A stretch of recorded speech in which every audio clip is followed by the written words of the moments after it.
afternoon. Thank you everyone for joining. Appreciate you all taking the time out this afternoon, especially given lots of other good talks, panels on at this time, so appreciate you taking the time out to join me for this one.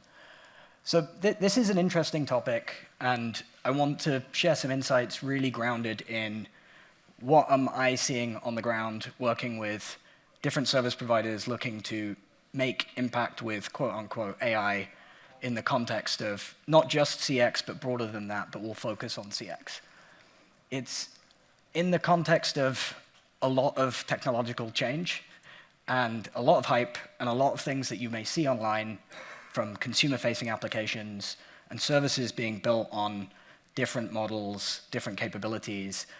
And one of the key questions to ask is, how and where can I, as a fiber operator, leverage that to benefit? And really, why are we seeing this, in some ways, move slower than what you might see scrolling through on social media? So those are some of the topics that we'll cover, in addition to what is the right way to think about making investments now that are not chasing your tail for the type of 5–10% incremental benefit you might be able to see in some cases today, but really unlocking and unleashing the power that the growing capabilities can provide as and when they're at a point of maturity to really deliver on that in the form that's promised. So a little bit of context as an introduction. Rishi, I'm a VP in Cartesian's Boston office. So I am based out in the US, primarily work with large service provider clients. And the type of work that we do as a consulting firm is focused on the intersection of strategy, analytics, technology, helping our clients make decisions using data. And as you can expect and understand, over the past 2 years, one of the key topic areas that cuts across nearly all of those kind of vertical propositions is quote-unquote AI. How do I use it? How do I use it well? Where can I apply it? What benefit can I get?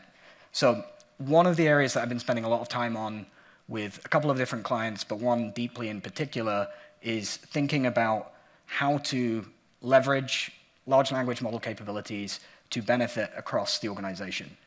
There's a number of questions that sit within that, from which problems do we go after?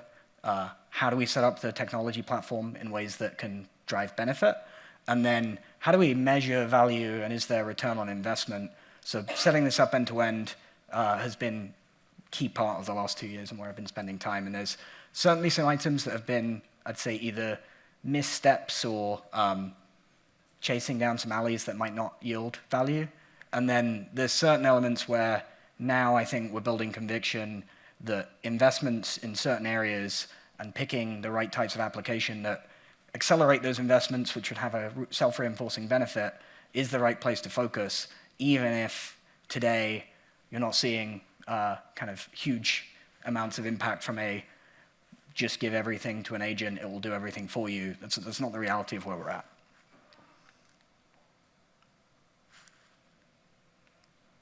So there's really a definitional question that I think is interesting to start with, which is, what is AI? And the piece looking at the bottom and looking at the grid in terms of how has the concept of AI developed over time is, it's been out there for 50 plus years as a dream, as a promise, as a hope. And one of the quotes that I like is, AI is whatever machines can't do yet. So the definition of what we will call AI has changed, has shifted. What would have been exciting or promising 10 years ago is something you can throw into a web browser today and receive results instantly. But I think in the context of business-facing applications and driving real benefit, understanding that a lot of the places you can get benefit from now have been around conceptually and in the works and are already driving benefit for 15, 20 years. I think a lot of the places where you can really stitch together value is based on machine learning, maybe deep learning type systems. And really, when we think about large language models, generative AI, and then agents, is the framework through which lots of those items can get stitched together. And the interesting piece is, and I'm sure everyone recognizes, we're at and have been at an inflection point in terms of some of these capabilities coming together in ways that we haven't seen before. The number of individual tasks that reach a human level of completeness and potentially exceed that is increasing. You can see over time, handwriting recognition, speech recognition, image reading, language understanding. The curve at which new frontiers can get crossed is speeding up. And then you ask the question, how can I stitch this all together, right? There are blockers that need to be unblocked, things that need to be stitched together that need to be well integrated. But the idea today that you can hand off certain sets of tasks to an AI agent and expect it to come out with a result that is as good, if not better, driving actual decisions in your business, doesn't seem like a faraway futuristic prospect. If anything, some people may ask, why isn't that happening today? Which I think is a little early, but it shows you where we're going. So I think part of this is, when we talk about AI, understanding where on this journey are we actually leveraging benefit from, and then items that are evolving as capabilities are out there from a consumer standpoint. You'll see lots of things in the press. You'll see lots of exciting things about what you might be able to do. How do you prepare to fully leverage them when they're at a point of maturity that it actually makes sense, rather than let's throw a lot of money into the first POCs of things now, and you might get some benefit, but there might be a model out in 6 months that makes whatever investment you've made obsolete. So CX, I think, is an interesting place to ask this question, where from a fiber operator standpoint, fiber is a reliable technology, which is great. The level of issue that you'd see relative to legacy technologies is lower. There is an advantage from a service reliability standpoint, but at the same time, fiber is increasingly penetrated and an increasingly competitive market. So from maintaining differentiation and edge, the customer service experience, the experiences you provide them, and how they feel when they interact with you or your service is a key part of what can drive benefit.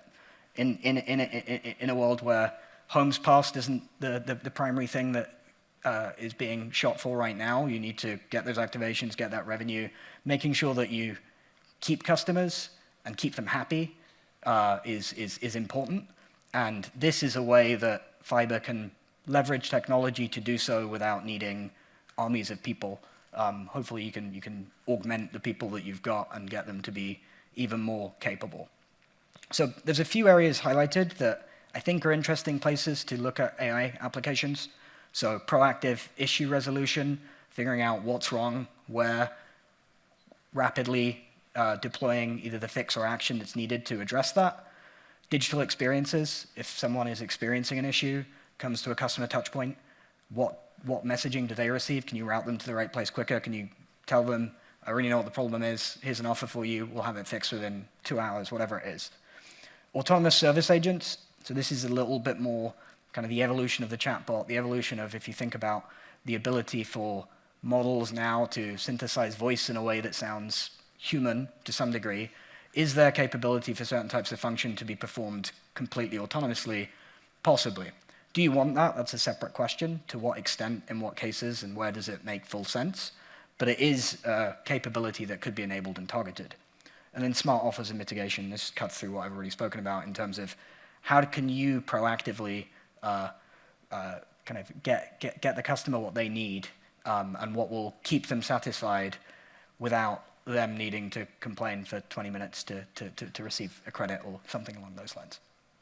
So it's important. AI is a tool that can be used in this context, which is interesting. It's a question that is worth exploring, even if, as we'll touch on momentarily, where we're at from a value delivery standpoint isn't kind of changing, transforming lives today.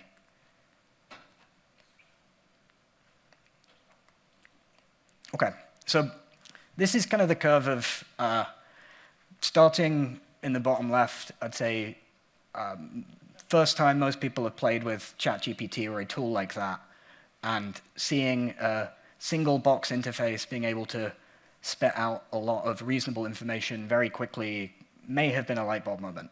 For me, it was. I remember showing a relative that I could write her university essay in 10 seconds, and it would read fairly reasonably, and obviously they were shocked. So cheating on exams or getting university studies done is one of the primary ways that ChatGPT gets a lot of action at the moment. We've seen, and I mentioned this before on social media, if you look at people today talking about vibes-based coding, which is kind of, can I provide instruction to a large language model and receive reasonable code? Can I integrate? And can I make progress on projects in a way that would have previously been not viable? That's true. There's a lot of interesting developer enablement happening, but there's a big difference between working on a personal project and getting something barely usable but functional up in 2 to 4 hours than there is to creating enterprise-grade applications that have the level of reliability that's needed to actually deploy them with confidence. So we're in that middle zone where the expectations of what AI can do, there's a lot of talk. It's been 2+ years, and the level of application feels like a increment, but not a step change from where we were before large language models and technologies like this were as widely visible and kind of perceived by the public, at least. So a lot of excitement, a lot of potential, but there is a need to either close the gap or, as I'll touch on in a minute, wait for technology to advance in a way that the gap gets closed, you're well positioned and are able to leverage it as soon as the right types of capability that build reliability come into play.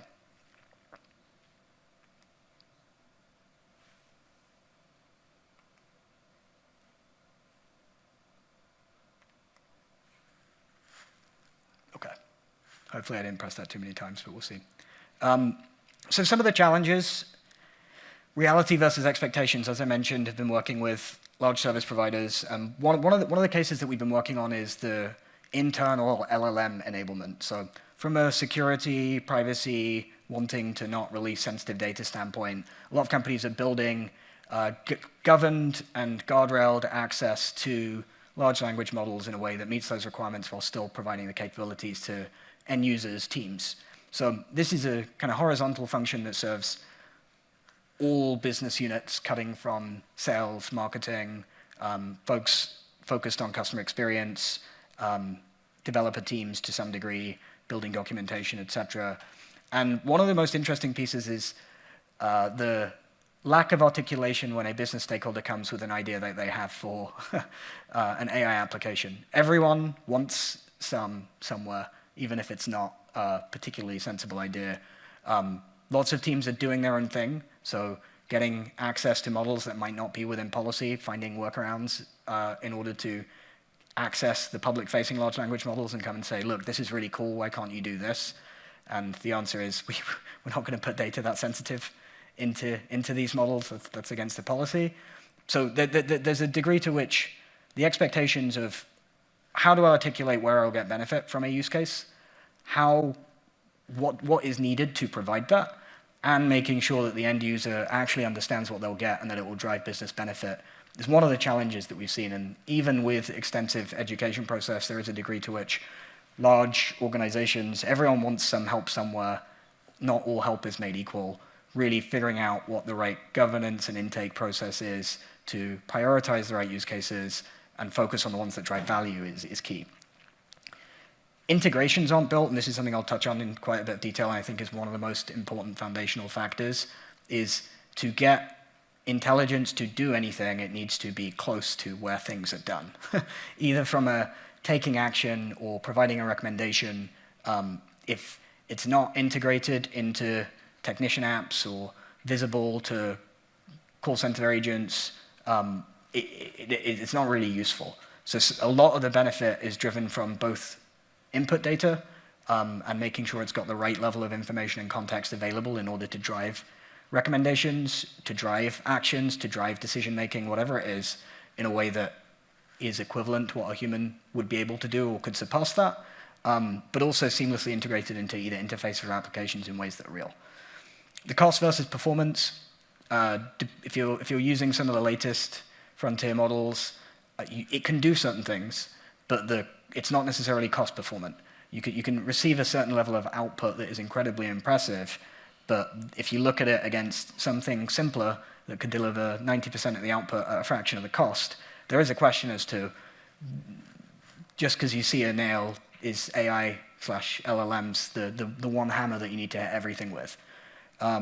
Hallucinations and unreliability, this is obviously quite important in order to ensure that there is confidence and trust in outputs. You need to have the right guardrails around that, either catching that it's not quite right or having safeguards in place to avoid it kind of driving things without intervention. And then data readiness, and there's two components to this.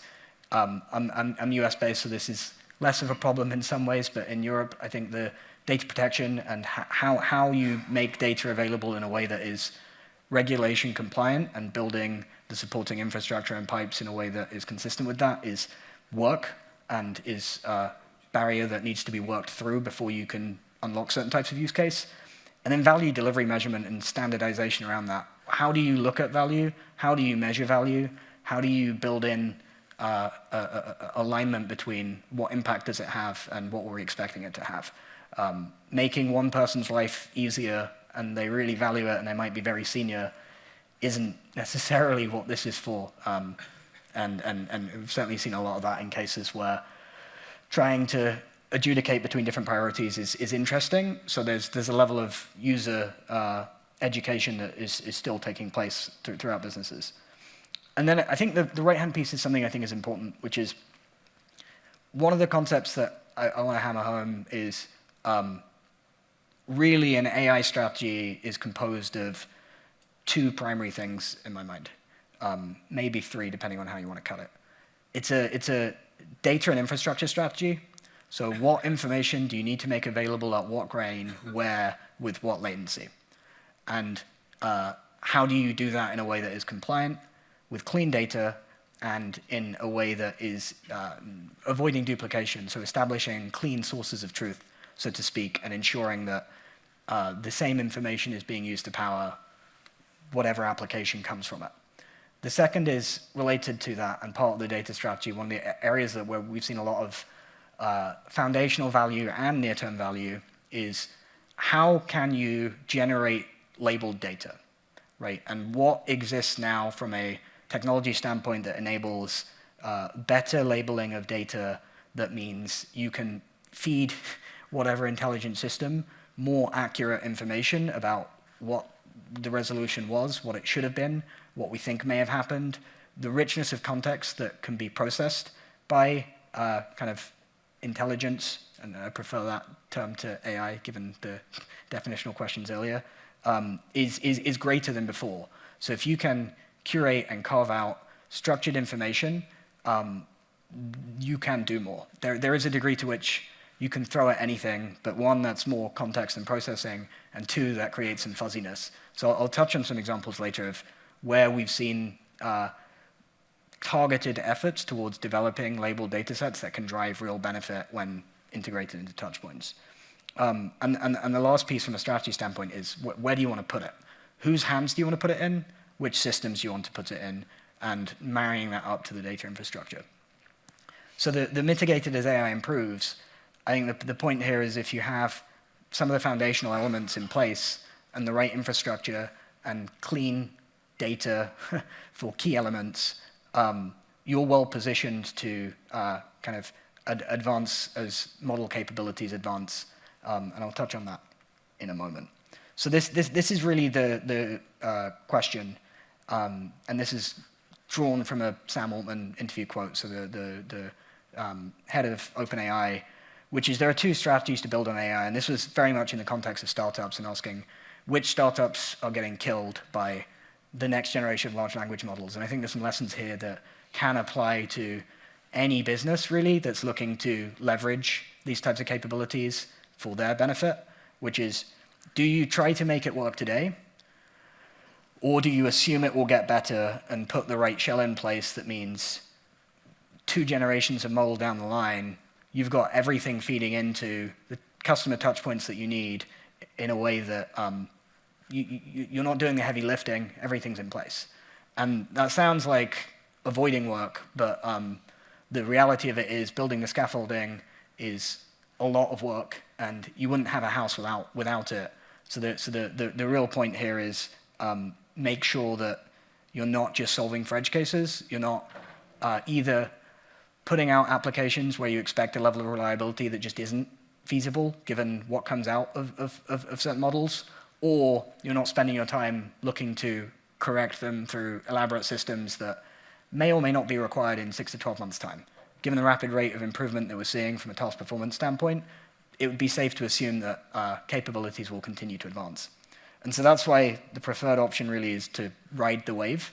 If this is a cresting wave that is picking up momentum, how can you build the infrastructure that means you are well positioned to make impact, shorten the time to impact at the point where out-of-the-box type capabilities can meet your needs? And then separately, touching on the labeled data piece, how can you have the right kind of information in place to understand, is it telling me the right thing? And feeding it information that means it has greater context to understand what is the right action for the customer, what issue is driving this, how should we, what is the order that we should deploy field techs in to go fix issues based on kind of weighted reward of how long it will take, how easy it is to fix, etc.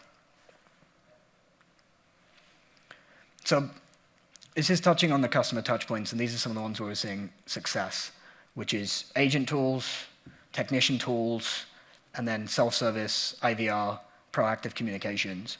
And the goals are the same goals that you'd be driving against typically.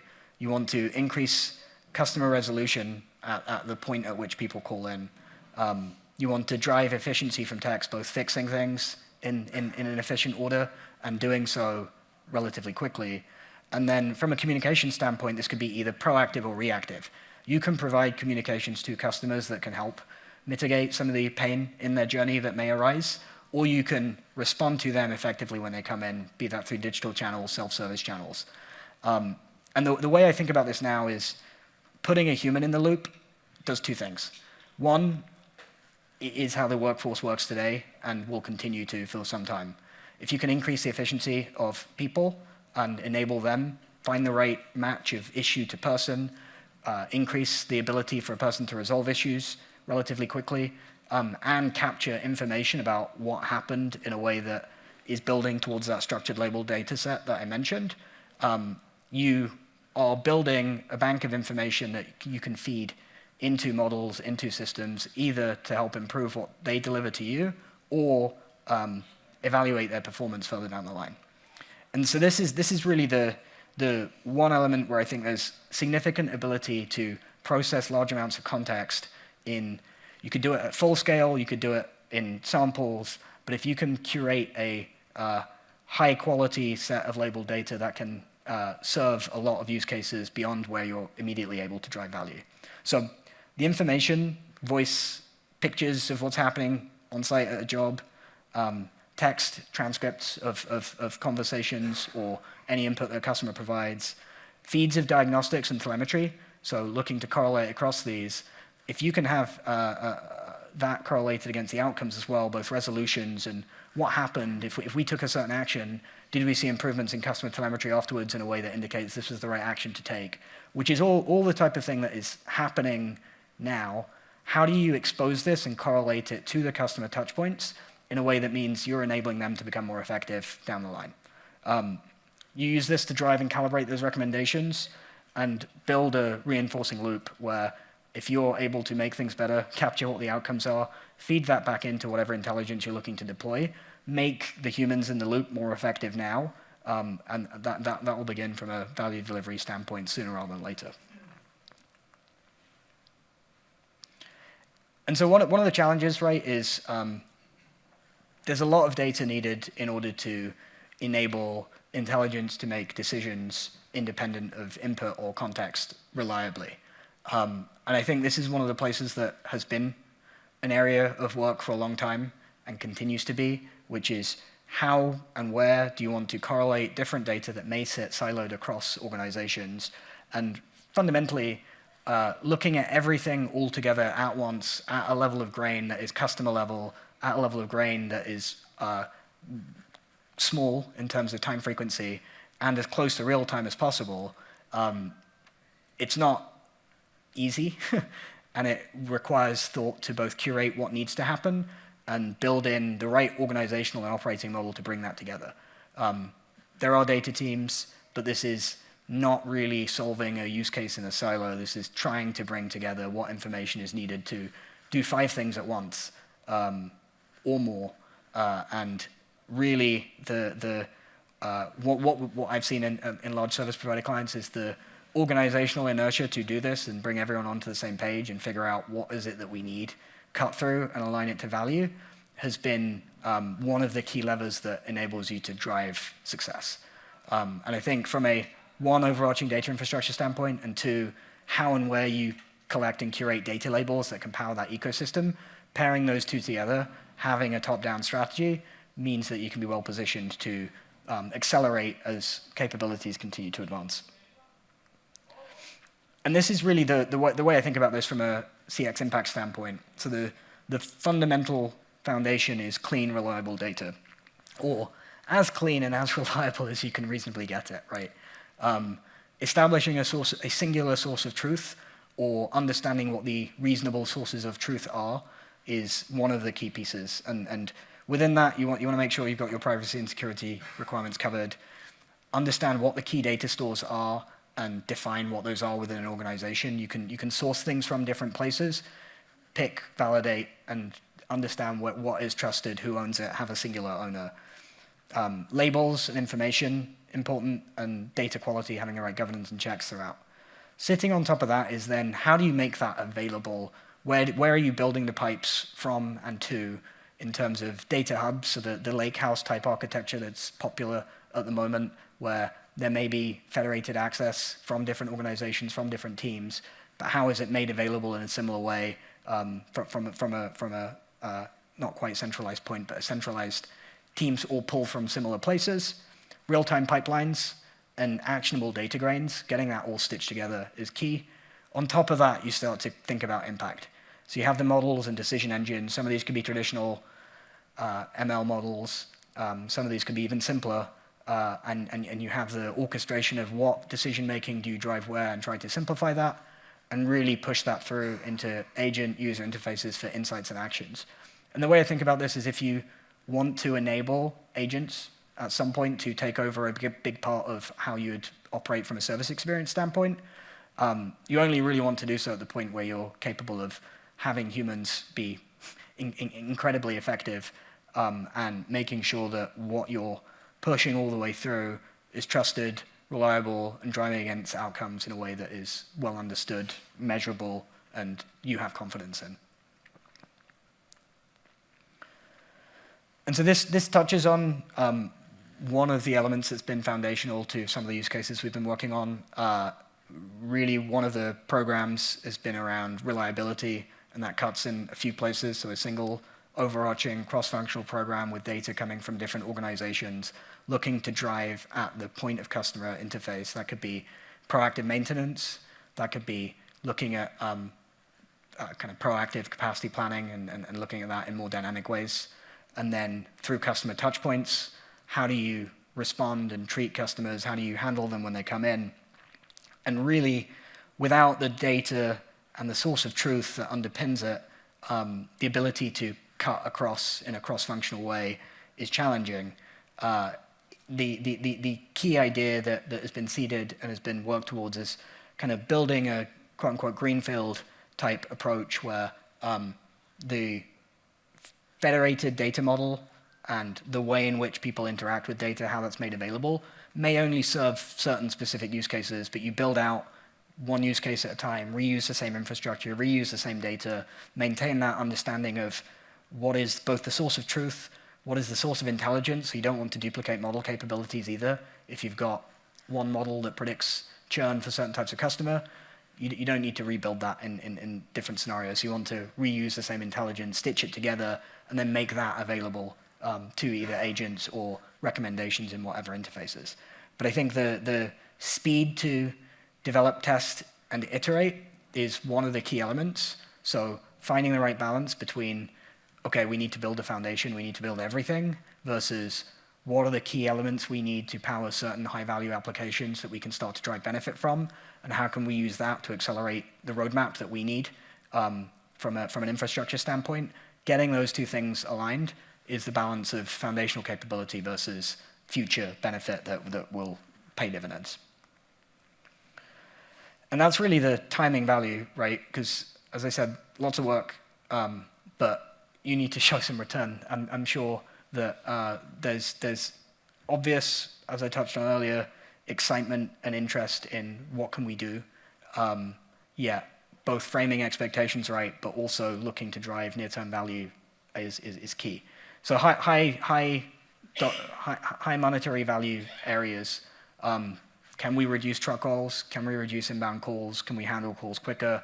You can put numbers to that, and if you're able to drive the models and intelligence into those touch points, measure the impact against them, and look to build cross-functional use cases, drive towards specific particular objectives, and they can be quite narrow to start with, but that drives measurable value.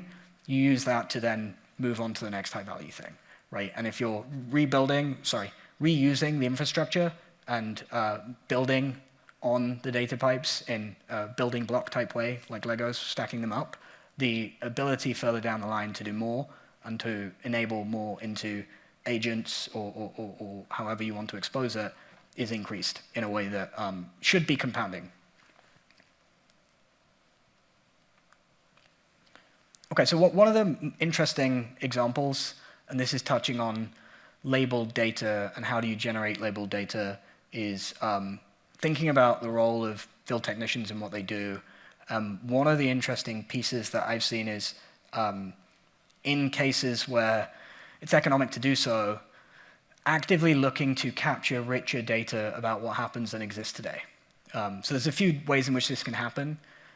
You can require field techs to take pictures of activities at jobs. That's already happening to some degree. I'm sure you see that when you get your deliveries through from certain apps. You see a picture of it sat 3 doors down when it should be outside of your door. But you can have the same with your workforce as well. The other piece that's been interesting is voice and transcription as input as well. So the typical how field techs record what they did is pick from a list within some kind of application, and it's not surprising that the first thing on the list is generally the most common. So the degree in which you trust resolution data from a job, for example, is limited both by coverage, rarely 100%, and 2, reliability. The first option is always the top option. One of the things that I've seen which has been interesting is requiring agents to, and this is something that's being trialed at the moment, and I think we're quite optimistic that we'll be able to drive a lot of richness, record a voice memo at the end of a job to close out. Give us 90 seconds, 2 minutes of everything that happened, describe the end-to-end journey, describe what worked, what didn't, and feeding that into a transcription service and using kind of fuzzy labeling techniques to go figure out what happened is, one, providing more granular visibility into what happens on a job. So from a reporting standpoint, understanding what types of issues are increasing in frequency, understanding how are certain themes tracking over time, are we getting certain types of more issue, are we able to spot qualitative drivers of spikes in issue rate quicker by leveraging the feedback from the field directly. And then ultimately, this is should be the foundation of an incredibly rich and powerful labeled data set that goes above and beyond what's been typical or traditional and should be a powerful input into more advanced technologies and kind of intelligence as mentioned before. So this has an interesting dual perspective because there's immediate impact. One of the primary goals of this program was to reduce the number of calls that come in from techs into an internal call center that in order to resolve certain issues on a job. It's trying to make sure that the truck roll, if you send a truck out, it actually gets resolved. So making sure they've got the right equipment, understand what's needed, and you're sending the right tech to go do what's needed helps from an efficiency standpoint as well. So there are meaningful near-term impacts that have been measurable and are good in and of themselves. But also this building block of having this labeled data that can be used not just here but elsewhere, not just for insight but as input, is something that we're beginning to trial out now. And I think based on what we've seen from the impact the performance reporting has been able to provide, putting this in the context of some agent-driven frameworks, I'm interested to see where we get to. I think there's a lot of excitement around it. OK, so I wanted to hit on that as the example and then close off and leave some time for questions. I know towards the end of a second long day, so not looking to keep this crowd longer than is needed. I think going back this is obviously important. CX is an area that fiber operators can have a big impact. We're at a point today where the impact isn't aligned to level of excitement from a consumer-facing standpoint, but you can get there. And if you do the hard work in the right way, there is an opportunity to ride the wave, so to speak, and let increased capabilities take you. But you need data infrastructure. You need a source of truth. You need to build those integrations and figure out how can you use the human in the loop to provide you as much valuable proprietary data that will help you drive sustainable impact coming out of it in a faster way than those who are spending a lot of time solving for edge cases or those who are expecting the next generation of models to do things for them. There's a lot of opportunity you can get from fine-tuning your own models, and if you can build the information that's needed to do so in a way that will supercharge outcomes, that's investment that will pay off in the future. Any questions? Yeah, so first of all, thanks for pulling this together, very interesting. But it seems like kind of the low-hanging fruit is kind of the network maintenance and monitoring and chatbots and kind of not so much fun or interesting stuff, but just kind of blocking and tackling. But then when you get to the DMARC, that's where it could get interesting on ARPU and being able to enable end-user applications, whether it's developing digital twins of their in-home networking environment, even precision agriculture for their garden or telehealth applications, education applications. So how do we get past the DMARC to really kind of break into where this could be exciting for customer experience and from a service provider opportunity to really be able to, by optimizing the in-home experience, you'd be able to provide lots of ARPU opportunities. Yeah, no, and it's a good question. And I think it's, where are we on the curve, right? If you can get over the hump of providing the level of in-home experience that can be foundational to providing more value-add services on top of that or enabling greater value to be provided to the customer, it gets interesting. I do think we're a little way away from that, from a rubber hitting the road standpoint. Not so far that it's not possible, but the level of blocking and tackling that needs to be done before that's the place to go spend time, I think is interesting. But these are typically different teams, different people thinking about that, right? It is a good way to assess, assuming in a 3-year time frame, this is an area where we can drive a lot of benefit. What does our sets of services look on the other side of that? And how can we then drive benefit from that perspective? I think it's an interesting question that is reasonably posed.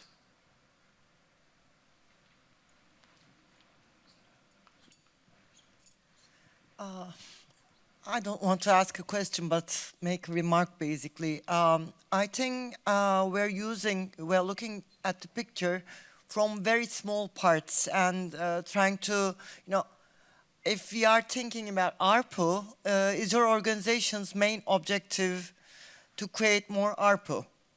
You have to, first of all, focus on your main values and objectives, OKRs, basically. For example, in our company, we are focused on accessibility as an OKR, and we are a total digital company. We provide very minimal call center experience, and we get all the issues from the application and online applications. And our customers find it somehow hard to access us if they are not very young and not used to all of this system. So that's why we wanted to introduce chat systems so that they can reach us, just in time, at the right time of the issue. And another thing is that we want to provide the most value or most freedom to our customer. What we did was we labeled the commands in MPS to what they say, you know, what they are valuing more. And then using these labels, we also went through all of the agents. Everything is written. We combined all. So, and we also included in the model our frequently asked questions. We have a very detailed set of frequently asked questions because we don't reply them, you know. And then the agents training videos and documents. When we collected all together, we found out that our model can give a response to nearly 26% of the customers' problems right away very nicely. And then now we have a solution that is much better than human can achieve, plus 26%, you know, cost is one, you know? We don't have to pay it. Now we are trying to increase it to 50%. Like, you know, what can AI do? The things that a human do in one touch. Like, you know, if you have first contact resolution, our first contact resolution rate is 50%. That says, you know, AI can really reply to anything at 50%. I'm planning to lower my stuff by 50% by the end of the year and give more training, higher training, like network training and blah, blah, blah, to the other 50, so that the real problematic issues are handled more efficiently and more closely to the customer. So I think while looking at all of this, you first have to decide what's your objective of using this? What's your company's objective of using this? There are lots of things to be used for, but why will you use it to get a benefit, to give some benefit to a customer? So if you start looking that way, then you can measure, you can find out what to do, you can find out the right data. But if you're just trying to say that, well, I will use AI models, it's very popular, you know, I will show off, it doesn't work at all. So, you know, I'm lowering my costs by 50% by the end of the year. And my cost was lower because I don't have a call center at all. So that's a real benefit. Sorry. No problem. Any other questions?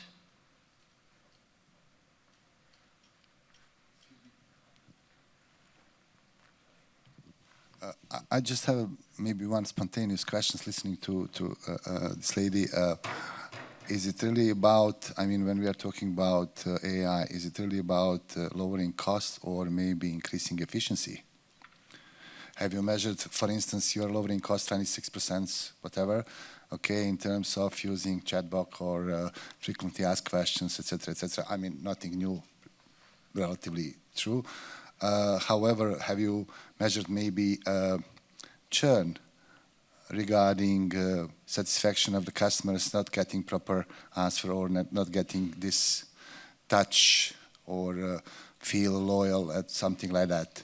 Not necessarily humor, maybe not the right answer. Because, I mean, me personally, I've experienced chat boxes through a number of use cases as a, let's say, user, from the user side, and I wasn't impressed. Pretty much similar on the level of frequently asked questions. Not maybe all of them are right. So I would say that maybe AI should be used for increasing efficiency, so learning what more, like you mentioned, to be added into these FAQs, or however we want to like, or training of the AI. But Mike, but get back to the question. I mean, is it for you AI more about reducing costs or increasing efficiency? Reflecting, however. It's efficiency, which could be inclusive of costs, right? So if cost reduction is the primary objective of your business for some reason, you can use it for that purpose. Otherwise, it's what are your business outcomes? And in the context of CX, where we've been focused is really the rate at which issues get resolved and customers remain happy, and using NPS, churn, the types of things that align to revenue as the key thing you measure drivers against in the long run. It's hard to tie everything directly to that, but the way I think about it is how do you enable your current workforce, whatever size you want that to be, to get to improve business outcomes as efficiently as possible. Okay, so can I just extend my confirmation of my understanding? So you are saying that AI should focusing on, let's say, cost reduction in the first play or priority one, but then you are terminating cases in terms of predictive AI and predicting maybe revenues, focusing on areas, focusing on business services, et cetera, et cetera. Yeah, I think it's more in this context. How do you keep customers happy? And the lens that I've focused on is resolving issues, dealing with them when they've got issues, giving them offers that keep them happy from a, I will continue paying my service and I'm a net recommender. Yeah, preventing issues that can make them unhappy, resolving them relatively quickly. And if you can do that better with the same amount of people, fewer people, there's different options depending on the current shape, size of the workforce. I view it very much right now as humans in the loop is one, helpful, minimizes disruption, and you can build richer labeled data that helps you do more autonomously if you want afterwards. But viewing it purely as a cost exercise, I think is more limited than its potential. And I think if you want to cut costs with it, you could also cut corners with it, and you can reduce a lot quickly. But if you're thinking with the long term, how do I keep my customers happy over a longer period of time in mind, doing the foundational work to enable that at scale is valuable now. Okay, thank you. Anything else?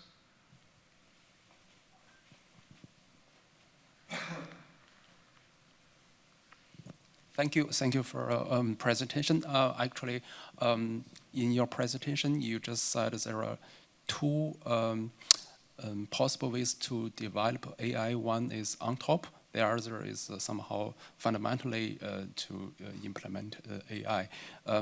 My question is, do you think both options are competitive, or do you prefer one of them? Is one overwhelmingly better than the others? If you would like to, if you were the FTTH supplier, which one do you prefer? So I think it's you pick the right system for the job, right? And there's lots of jobs to be done, so to speak, in the context of a fiber operator.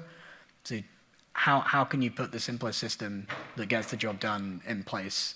I think there's choices that can be made depending on the specific application, rather than prescriptive, it needs to be one or the other. I think building the fundamental infrastructure and data pipelines to enable whatever applications you want, and then being one, model agnostic, and being capable of deploying models at touch points in places, using that piping and infrastructure, that's more interesting to me than kind of how do I solve this problem? There's different ways to solve those problems. How can you build the scaffolding to be able to put whatever intelligence wherever you want it to be with the right data at the right grain coming as fast as is needed? That's kind of the key for implementation more so than the specific application. Okay, thank you. Okay, thank you everyone. Appreciate the time.